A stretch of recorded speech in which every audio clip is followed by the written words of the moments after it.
Welcome back, everybody, for another deep dive.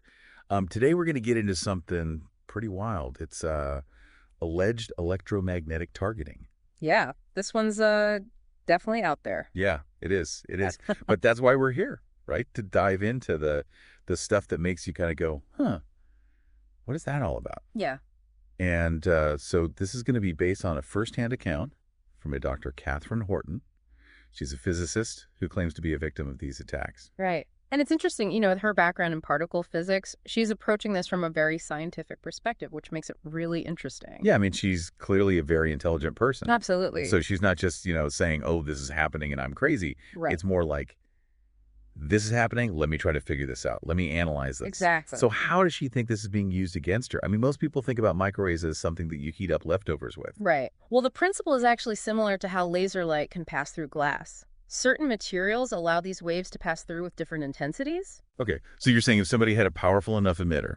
They could theoretically direct those waves at a person even inside a building. And cause, like, I don't know, I guess harm or... Yeah, a range of effects. Dr. Horton believes that these emitters are actually strategically placed in surrounding properties. Wow. So you're saying, like, maybe even the property owners don't even know. Potentially. Wow. That's a whole other level of Right. kind of scary. Yeah, it's unsettling to think about for sure. Absolutely.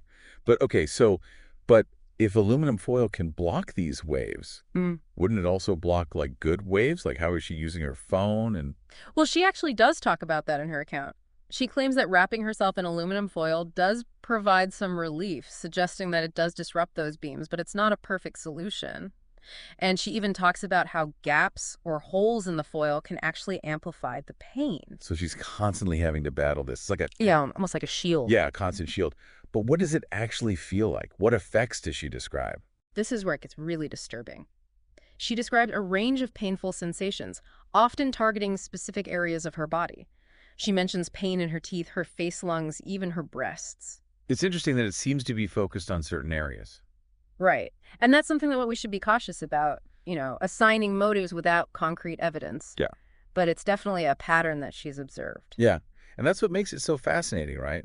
Is trying to figure out, is there actually a pattern? Is there intent? Yeah. Yeah. Okay. So she's experiencing these attacks. She's trying to shield herself.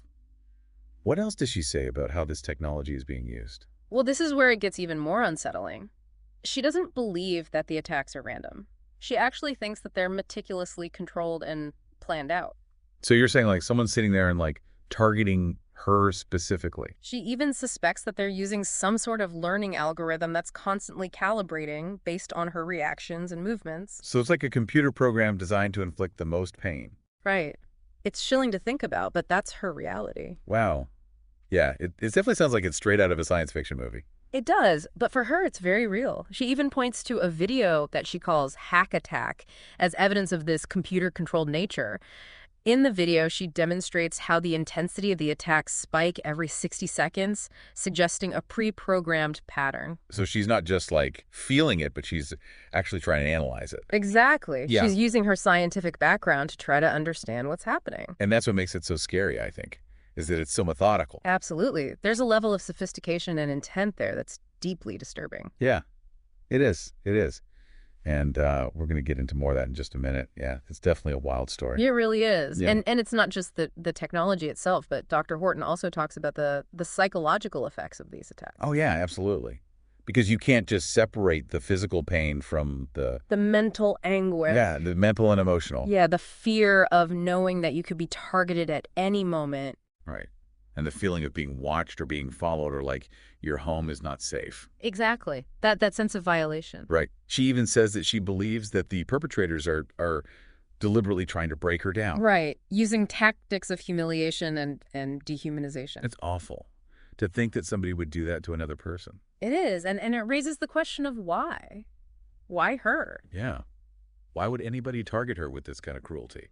She suggests that often victims are chosen because they're perceived as vulnerable or isolated, easy targets. She mentions like disabled people, people in care homes, single mothers. Right. People who might not be believed. It's scary to think that someone could be abused just because of their perceived weakness. It is. And it makes it even harder to prove. Exactly. Because if the perpetrators are choosing people who are less likely to be believed, then how do you ever... How do you build a case? Right.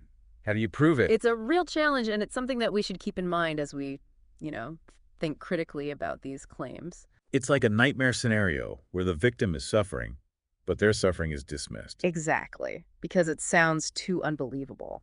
So where do we go from here? What can people do if they think this is happening to them? Well, I think awareness is key. The more we understand about the potential misuse of technology, the better equipped we are to recognize warning signs. Right. And I think, too, what really struck me about her account was the isolation that she describes. Being trapped in her own home, tormented by these invisible attacks. Yeah. It makes you wonder how many other people might be experiencing something similar, but are too afraid to speak out. That's a good point. And it highlights the importance of community and support. If someone is experiencing something like this, feeling heard and believed can make a world of difference. And it's also a reminder that, mental health is just as important as physical health. The trauma associated with these types of claims can be devastating. Absolutely. Seeking professional help, if you or someone you know is struggling, is crucial, especially in situations where there's fear or paranoia. Well, this deep dive has definitely taken us into some dark territory. It has. But I think it's important to have these conversations, to confront these uncomfortable truths. I agree.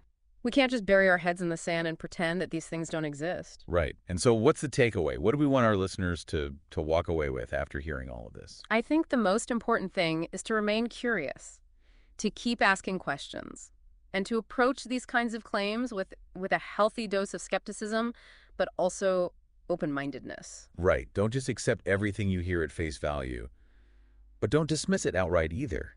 Do your own research. Consider different perspectives. Absolutely. And form your own conclusions. Exactly. Yeah. And if this deep dive has sparked your interest in this topic, I encourage you to, delve deeper. There's a lot of information out there. Yeah, there are tons of resources available. Yeah. And remember the human element. If you encounter someone claiming to be a victim of something like this, listen with compassion. Yeah. Even if we can't fully understand or verify what they're going through, we can at least offer support. Well said. This has been a heavy one, but I think a necessary one. Sometimes the most important deep dives are the ones that take us into those shadows. Absolutely. It's in the shadows that we often find the most truth. Well, thank you for joining us on this journey. Yeah. And we'll see you next time. Yeah, it's definitely, it's hard to wrap your head around. It really is. There's that tension between the believable and unbelievable that makes it so compelling. Right, because you're like, okay, this person is very intelligent. She's a scientist. Mm-hmm. She's thinking critically about this. Mm-hmm. And she's saying all these things that make sense on a certain level. Right. But then you're also thinking but microwaves, really? Is that possible? It forces us to kind of confront the limits of our own understanding, what we think we know about the world. Right. And it makes you think about just the pace of technological advancement. What seems like science fiction today Yeah. could be reality tomorrow. Right. Who knows? Absolutely. And so if that's true, then what safeguards do we have in place? How do we even begin to think about protecting ourselves from... Yeah, the potential misuse of these technologies. Right. I think a lot of times we get so caught up in the excitement of a new technology. Yeah, we don't always think about the ramifications of it. The consequences. Yeah. And it's like that old saying, with great power comes great responsibility. Absolutely. Yeah. And I think that responsibility lies not just with, scientists and engineers, but with all of us. Yeah. We all have a responsibility to be informed consumers. Right. To be engaged citizens. To advocate for the ethical use of these technologies. Right, absolutely. So if this deep dive has sparked your interest, and I'm sure it has for many of you. I would imagine so. I definitely encourage you to do your own research. Don't just take our word for it. Yeah. There's so much information out there. Yeah, there's tons of resources online and libraries. Right. Just, be curious.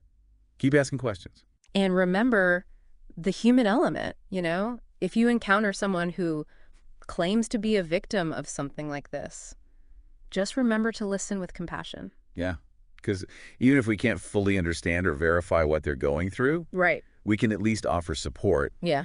And sometimes just being heard and believed can make all the difference. Absolutely. So I think that's a good place to leave it for today.